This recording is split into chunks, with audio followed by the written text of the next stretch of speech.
ఈ ఉదయం బిఆర్ నాయుడు గారు పోలీసులకు కంప్లైంట్ చేసి తన అఫీషియల్ ట్విట్టర్లో ఇది డీప్ ఫేక్ వీడియో, నా మీద ఉద్దేశపూర్వకంగా దీనిని చేసి వదిలారు, దీని వెనుక వైసీపీ వాళ్ళ హస్తం ఉంది అని పోలీస్ కంప్లైంట్ ఇచ్చినట్టుగా ఆయన ప్రకటించినారు. నేను ఉదయం ఈ వార్తలు చూడడం ప్రారంభించిన తర్వాత ఈ ఏఐ టెక్నాలజీకి సంబంధించిన అనేక మంది నిపుణులతో నేను మాట్లాడటం జరిగింది.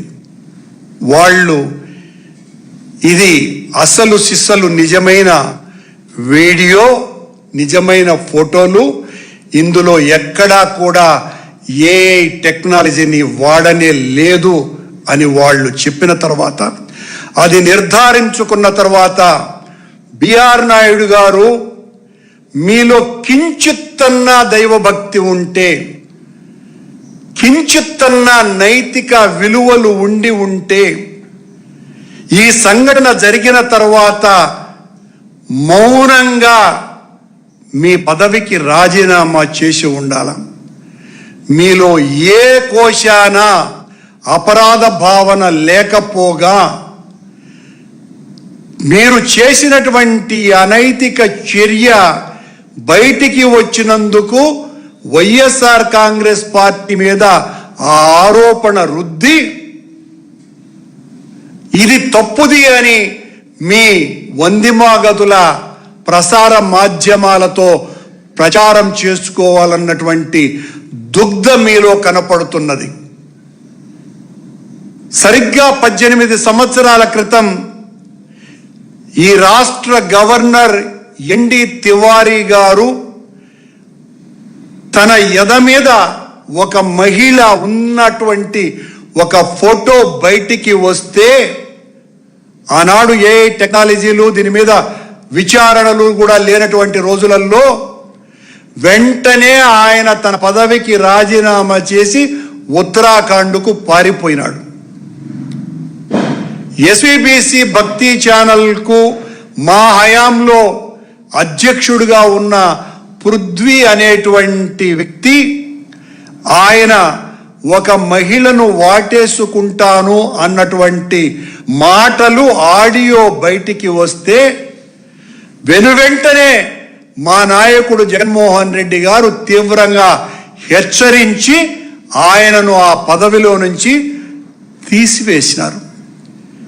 చంద్రబాబు నాయుడు గారిని మీరు నిజంగా భక్తిపరులే అయితే, మీలో భక్తి అణువణువున ఉంది అని ప్రకటించుకుంటున్నటువంటి మీ మాటలు నిజమైతే,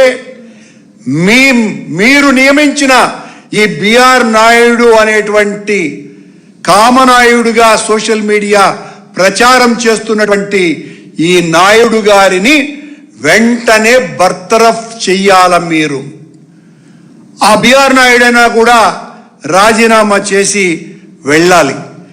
బిఆర్ నాయుడు గారు గత 1.5 సంవత్సరాల కాలంగా వైఎస్ఆర్ కాంగ్రెస్ పార్టీ మీద మీరు చేస్తున్నటువంటి దేవునిని అడ్డపెట్టుకొని వెంకటేశ్వర స్వామి మీదనే బాణం ఎక్కుపెట్టి వైఎస్ఆర్ కాంగ్రెస్ పార్టీని, జగన్మోహన్ రెడ్డి గారి రాజకీయ జీవితాన్ని తుదముట్టించటానికి వెంకటేశ్వర స్వామి ద్రోహిగా,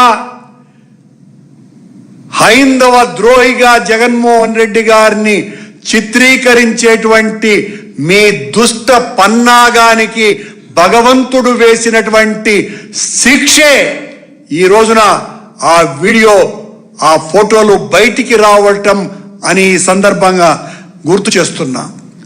సిట్ తన నివేదికలో అడ్మినిస్ట్రేటివ్ ల్యాబ్స్కు సంబంధించి ఆరోపణ ఉంది అని చంద్రబాబు నాయుడు గారు మీరు ఈవో సింగాల్ను వెంటనే ఒక్క క్షణంలోనే బదిలీ చేశారే,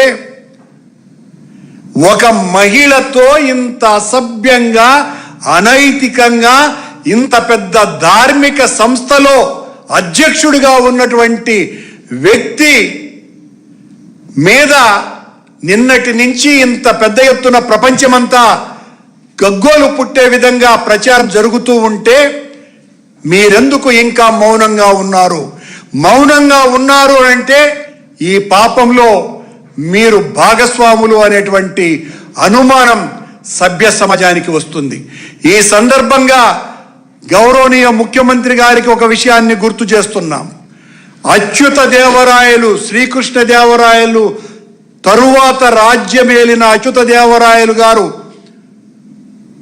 చక్రవర్తిగా ఉండినటువంటి రోజులలో తిరుమల అర్చకుడుగా ఉన్నటువంటి సిర్రియప్పన్ అన్నటువంటి అర్చకుడు, ప్రధాన అర్చకుడు అనైతిక కార్యక్రమాలకు పాల్పడ్డాడని ఆ సిర్రియప్పన్ని సాక్షాత్తు దేవాలయం ముందే వధించినారు. ఇది నేను అంటున్నటువంటి మాట కాదు.